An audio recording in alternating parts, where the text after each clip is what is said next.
Can you believe it? We have made it to episode 80 of Common Knowledge, where I take a look at some common Magic the Gathering cards and tell you, are they good in the Pauper format or not?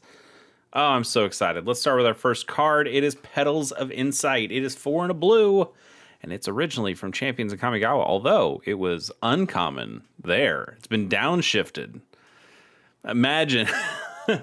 I would say most Kamigawa cards, original Kamigawa block cards that were uncommon, probably could be downshifted. There's a lot of not very good ones. Let's see what this one is. It's 4 and a blue for a sorcery that is also an arcane spell. Ooh, arcane. Look at the top 3 cards of your library. You may put those cards on the bottom of your library in any order. If you do, return Petals of Insight to its owner's hand. Otherwise, draw 3 cards. Okay. This is a 5-mana draw 3. That's just Lorien revealed, right? No, it's not Lorien revealed. It's better.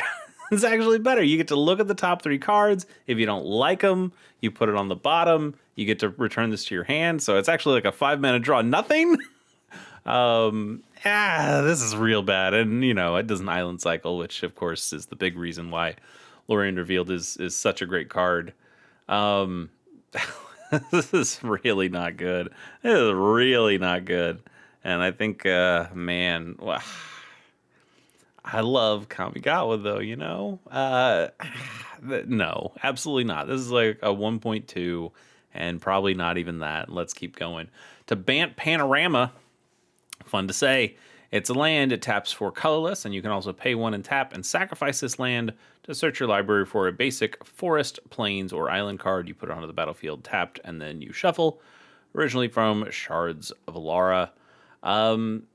These are not good anymore, right? Because we have the landscapes from Modern Horizons 3, which just do everything this card does, but cheaper. And for any color combination of 3. Bant Panorama obviously only goes for Bant, the blue, green, white. And there's I can't remember what the land. Let's go take a look at it. What is the Modern Horizons landscape? Landscape. And we can just say Modern Horizons here. Modern Horizons 3 and see what the Bant one is. It is... Did you get it before I did? The Tranquil Landscape, which, again, does the same thing. Taps for colorless. You don't have to pay the 1 like you do for Bant Panorama, and it can go find the same 3 kinds of lands, and it also has the cycling ability if you already have Bant mana. These are great. I would give these a great score, and when they do come up, I will give them a great score. But in the meantime, Bant Panorama, because it just has completely better options at this point, I would even argue that I would probably take I would probably take an Evolving Wilds or a Terramorphic Expanse over a Bant Panorama. Sure, this can come down as an untapped land and tap for colorless. That's nice. And then you could pay, but I think at that point, if I really just wanted the fixing, I would just get the Evolving Wilds anyway and lose a little bit of tempo. And you don't even really have to do that in Pauper. The landscapes are good enough if you need the fixing, and you won't really need more than 4 of those. So this kind of just gets a 1 because it's completely outclassed. But if I'm trying to do this in a vacuum, I would say gets more like a... Okay, I'll say 4.9. Like, it's just outside of Pauper playability, but it's also like a really good card in some instances, but you'll never play it. So we'll say 4.9. You kind of have to just go with me and know what I mean, but don't ever play this card. Next up, our third card of the day is, we got a real big hit. Finally, we got a real big hit. Ashnod's Altar, originally from Alpha? No, Antiquities, of course, where it was uncommon, but in Chronicles, which looks pretty close to the same, except it's got the white border. $7. Is that the cheapest it is? I think so. Oh, yeah. It's Classic 6, which love a Classic 6 edition. Also about $7. You can expect to pay about $6 or $7 for a copy of this.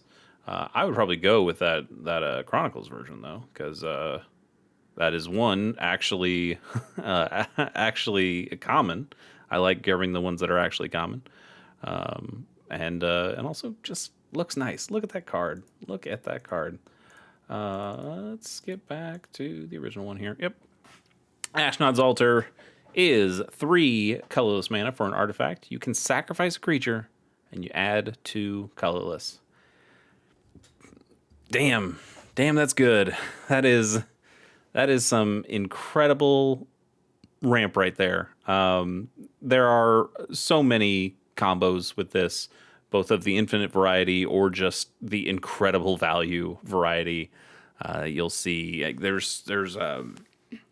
there are decks that are named after this card. Altertron, which is taking an Ashnod's Altar and also using the Urza lands, the Tron lands, and combining them together.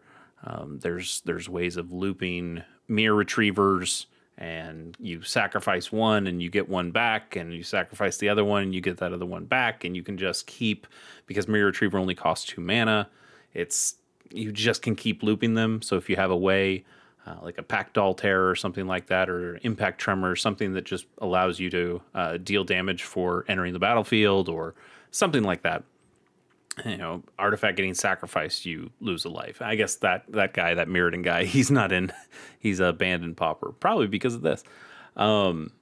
This card's so good. It's so good. I don't think it's a 10, but it's up there. I think we can very solidly give this a 9.2. Ashnod's Altar, it seems wrong that it's in Pauper because it's so powerful. Like, how was this card ever a common? Did no one realize how powerful this effect was?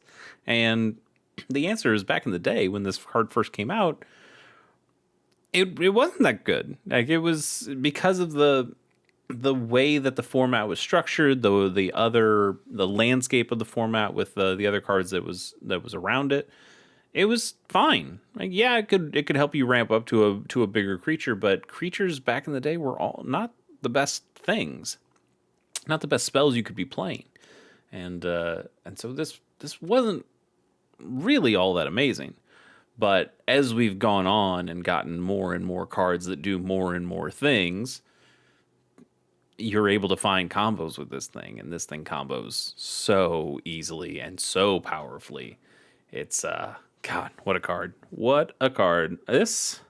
We've gotten Brainstorm before, so I think Brainstorm is still the still the best card we've ever seen on this channel. And I really struggled to think of a card that's better than Brainstorm. God, sorry, coughing more. Altar's close. Altar's real close. All right, let's keep moving on. One more big cough. Get it out. Kavu Climber is 3 and double green for a 3/3 Kavu. When this creature enters, you draw a card, originally from Invasion, where all these Kavus came from. 5 mana is a lot to draw a card. 5 mana for a 3/3 is a lot. This made a little bit more sense in Invasion. But honestly, okay, I'm going to say something a little controversial. I know a lot of people here really like Kavu, and I get it. They're cool creatures for sure. I have never thought they were all that great in Magic. I don't think they're impactful enough. They're generally weaker on the stats wise.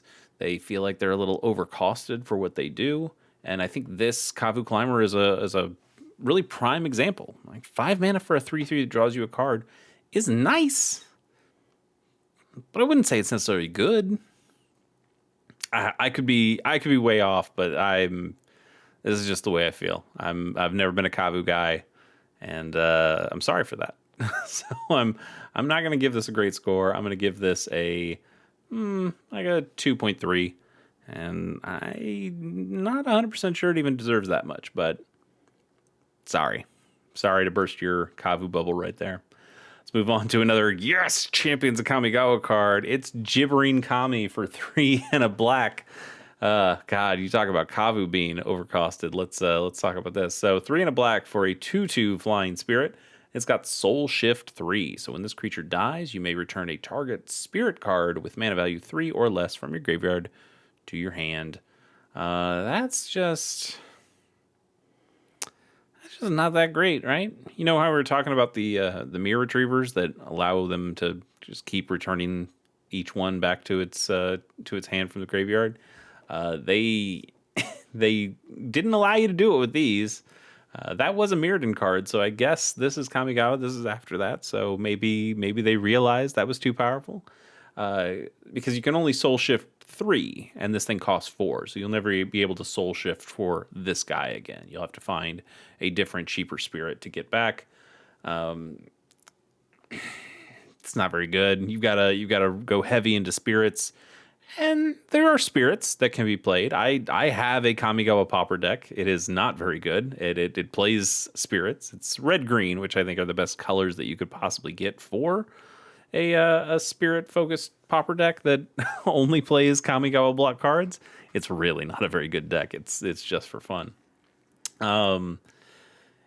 Yeah, like, this is just bad. 4 mana for a 2/2 flyer is not great, even if it can get something back from the graveyard, and it doesn't even go back to the battlefield. It has to go back to your hand, so you have to pay another 3 mana another time to get that card out. It's just not enough. It's just not enough, and we'll give this a 1.6, I guess. Like, it does something, just not much.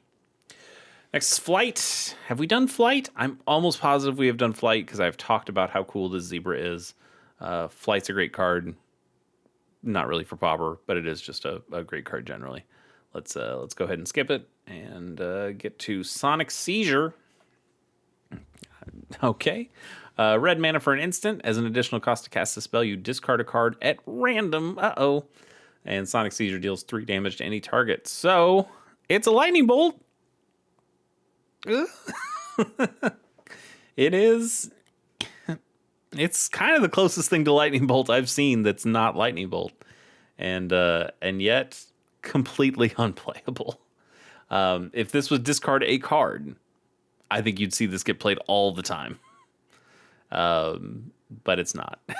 It's not. In fact, we kind of have the opposite, right? We have the what is it? Fiery Temper? Is that what it's called?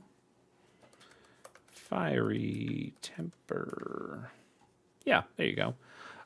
So Fiery Temper is a lightning bolt when it gets discarded, right? So that's also really close to a lightning bolt. Imagine if you had the absolute god luck of having both a Fiery Temper and a Sonic Seizure in your hand. You play your Sonic Seizure, you deal 3 damage to him, to the face probably, and then you discard your Fiery Temper and you pay your red and you do 3 damage to the face again. But also, what if you just ran 4 lightning bolts? What if you just did that instead? Do you really need that many copies of lightning bolt? The answer is yeah, you probably do. If you had a deck that was all lightning bolts, you would probably have a pretty good win rate, honestly. Man, this is the random is just too bad. If it wasn't random and you got to pick which card you discarded and you were able to do madness tricks with it, you were able to do sneaky snacker tricks with it.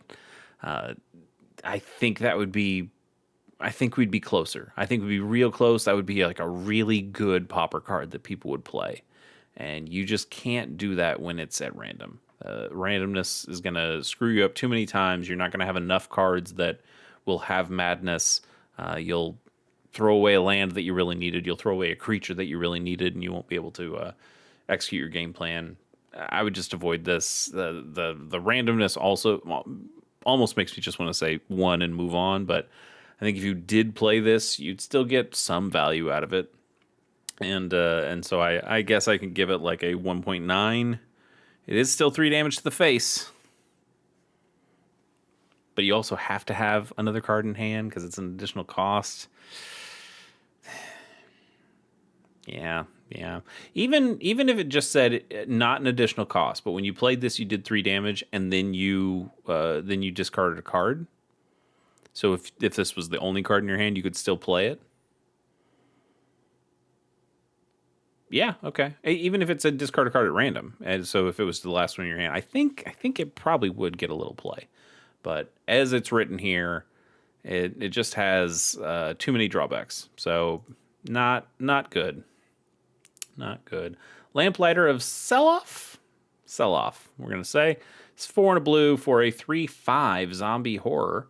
When this creature enters, if you control another zombie, you may draw a card. If you do, discard a card.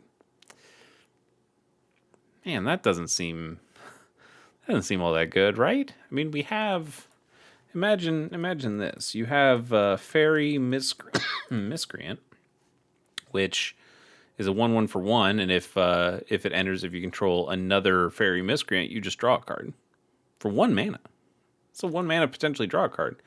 This is, I suppose, a little easier to pull off because it's another zombie. It doesn't have to be another Lamplighter, but that's 5 mana for a zombie. Also a blue zombie, which there are some blue zombies, but obviously zombies are almost exclusively black. So you're going to be in some weird colors for this.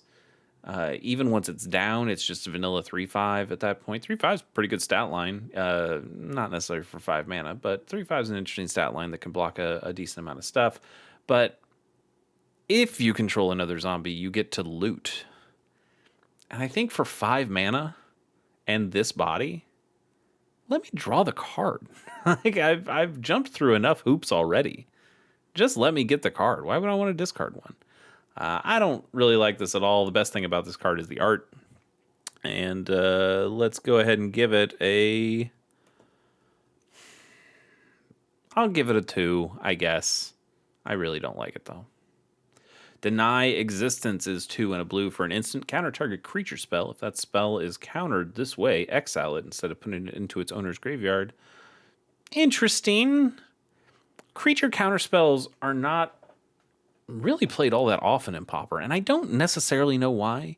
I think there are a lot of really useful creatures in Pauper, and if you just played a Remove Soul, I think Remove Soul's a pretty good card to play, or an Essence Scatter, same diff.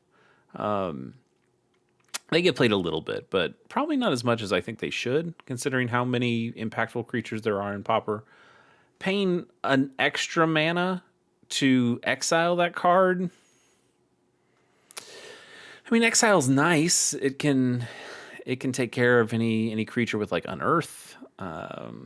It could, take care of anything that potentially could be reanimated. Might help against like a spy. I'm gonna say like a spy deck, but probably not because the spy decks are just gonna mill all the stuff into the graveyard anyway. I don't know. I guess I guess even if you just countered a Balustrade Spy with an Essence Scatter, you've done what you needed to do. You stopped the thing from happening. Who cares if the spy is exiled at that point? I guess there's still ways of reanimating the spy. I don't know. I don't think this is all that great. I really like the name. I understand with the name of the card and the effect that it does. That is what it should do. But I think I would play Remove Soul over this every time. And I don't play Remove Soul that much either. Again, I should. I think I should. I think Remove Soul is a really valid card decision. But yeah, I wouldn't play Deny Existence. Let's go with it's still a counterspell. Still a decent counterspell. I'll give it a 3.3. But probably not enough. Terraformer is 2 and a blue for a 2/2 human wizard. You can pay 1 and choose a basic land type. Each land you control becomes that type until end of turn. Kind of interesting mana fixer here. It's...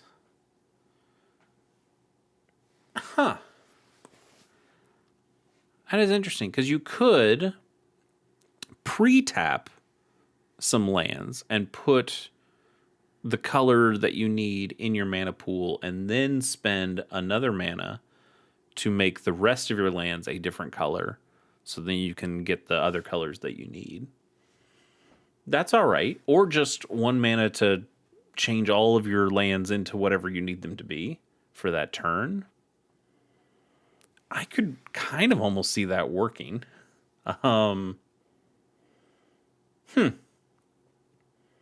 Interesting. It's interesting.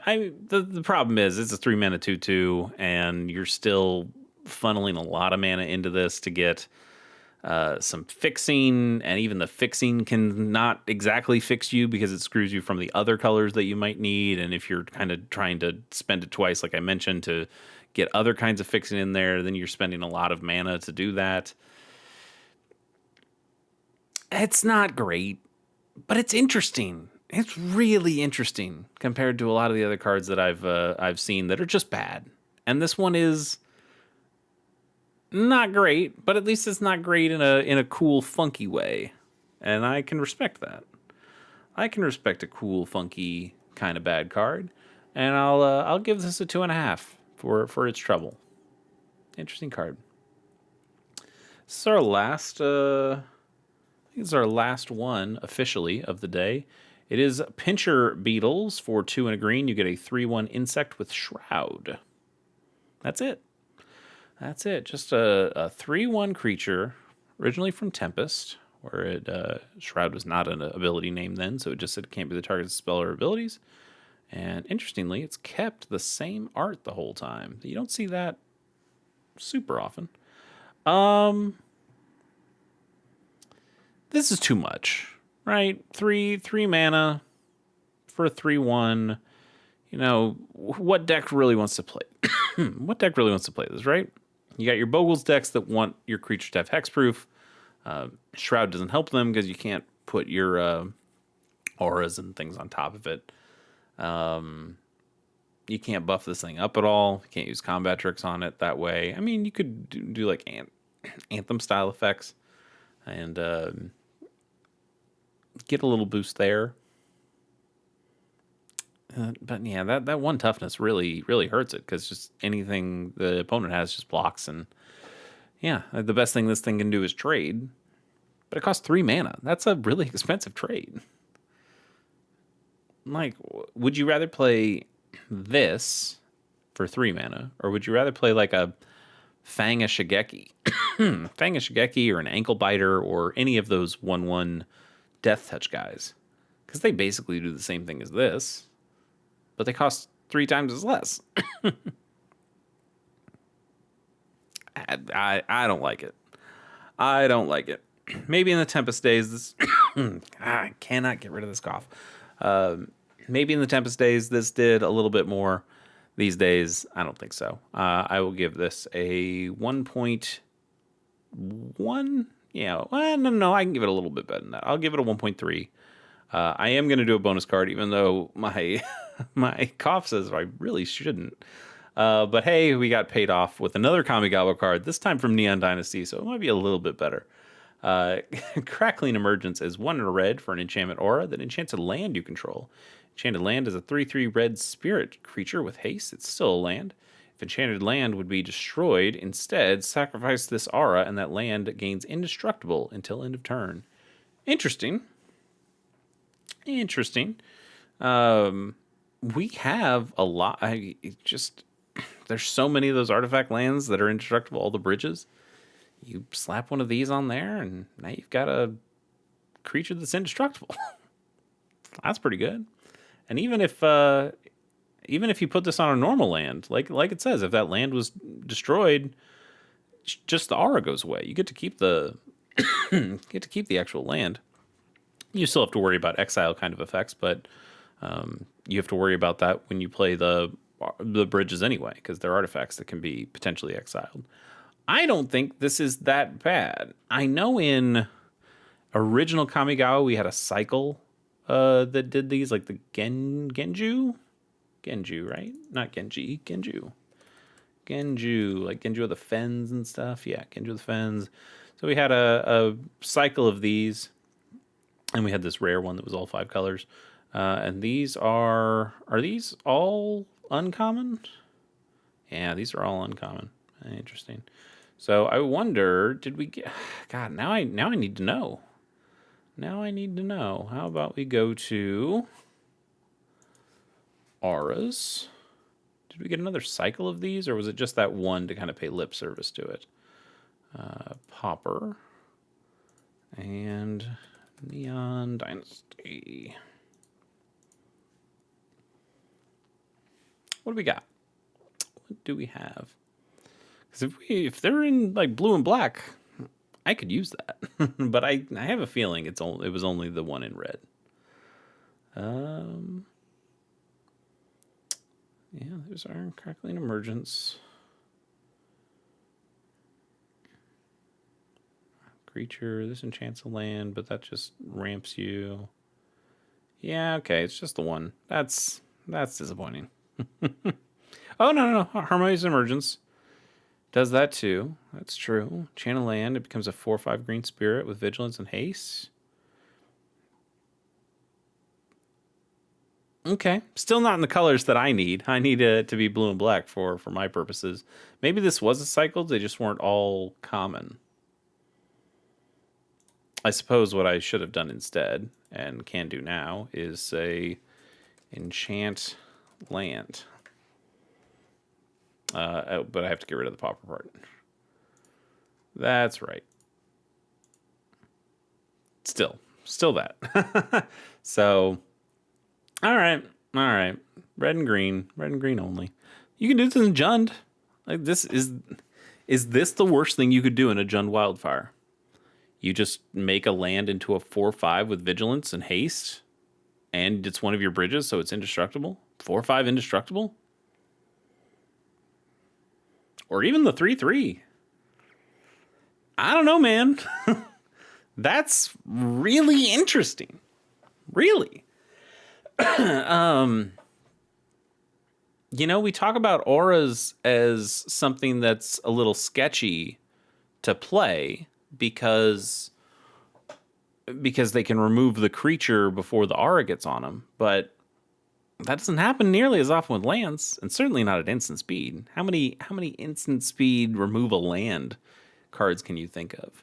Sure, like remove an artifact or something at instant speed, and maybe you have an artifact land, but I don't know, man. I think you could have a Jund Wildfire deck play something like this, or honestly, like any one of these decks that plays the bridges in these colors. And these could be pretty solid options. The red one especially is cheap enough to certainly be played, and even the green one, I think once you have a 4/5 thing, vigilance, indestructible. Now I'm not just coughing, I'm sneezing. I got to get out of here. Okay, what do we give Crackling Emergence as our bonus card of the day? I think I'm going to give this a 5. I think this is cool.